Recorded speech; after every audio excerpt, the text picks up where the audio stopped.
Hello, my friends, and welcome back. It is still Wednesday, July 26, 2023. On the Drunk Poker, 'tis beer time. We're going old school classic poke pints today. I first had this beer in 2015. I first reviewed it on YouTube here in 2016. 7 years later, we're going to talk about it again. I like to sporadically go back to beers we've talked about because there's always a change in me or sometimes a change in the beer. Ransack the Universe was my go-to IPA for many, many years. I still buy it occasionally, not as much as I used to, but I still dig it. I saw it today and I'm like, it's been a while, old friend. Why don't you come home with me and let's hang out in the pool? And Ransack said, okay. Galaxy, Mosaic, and Citra. I thought it was just Galaxy and Mosaic, but I could be wrong. I don't have that great of a memory. 6.8%. West Coast IPA, it's billed now. If you've been around long enough, do you remember Hemispheric IPA? Do you remember that? A member, you can a member.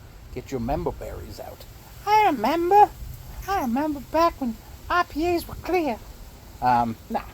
Listen. TikTok. What? I dig this beer. I always have, and I don't think I ever went away from it on purpose. It's just, there's more choices out there, and, Good Monster sort of became my go-to collective arts beer. So when I would go there and I would get, new things, I would, grab me 2 Good Monster. But again, I like to go back to these and talk about them because maybe you haven't had it, or maybe you haven't had it in a long time, and let's get into it. Cheers, my friends.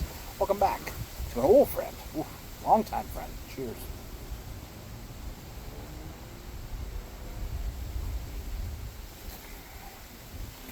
So this is canned mid-June, so really fresh. Popping with peach, mango, grapefruit, nice pithiness, and a bit of pine on the back. There's berry sneaks in there with the Mosaic, eh? But that Galaxy and Citra just plays up that kind of orange, peachy vibe with that grapefruit and a little pineapple in there too. It's very citrusy. It's nice and bitter and pithy. It's a proper West Coast. I would say. The only thing, maybe the body is not as hard, and I like it that way. I think that's probably why I like this beer so much, is because it gave me the basis from where I could explore other IPAs, right? It's such a great beer. Every time I have it, I'm like, why don't I buy this beer more often? But then you get seduced by Good Monster, and it's 8%, right? But 6.8's a nice size IPA, baby. Apparently, I'm calling everybody baby today. That's like the 3rd time I've used it, baby. Too much Ted Lasso. Do you guys watch the Ted Lassos? I'm watching the Rise of the Laker Dynasty now on the HBO Max, or the Craves, whatever you want to call it. I dig it. I was a Celtics fan, but I had mad respect for Kareem Abdul-Jabbar, Magic Johnson, and everything they built on the West Coast, even though they crushed my dreams so many times in the 80s.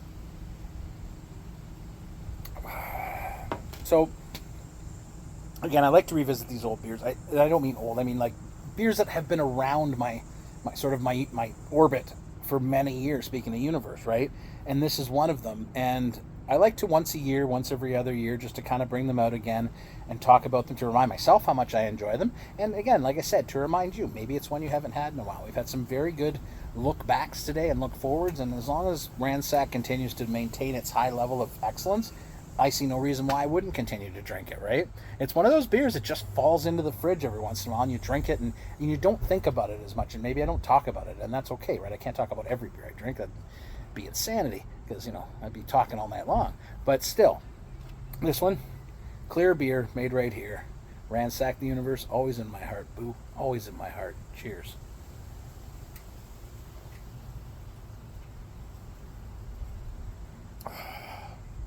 It's never not great. It's always on point. Beautiful stuff.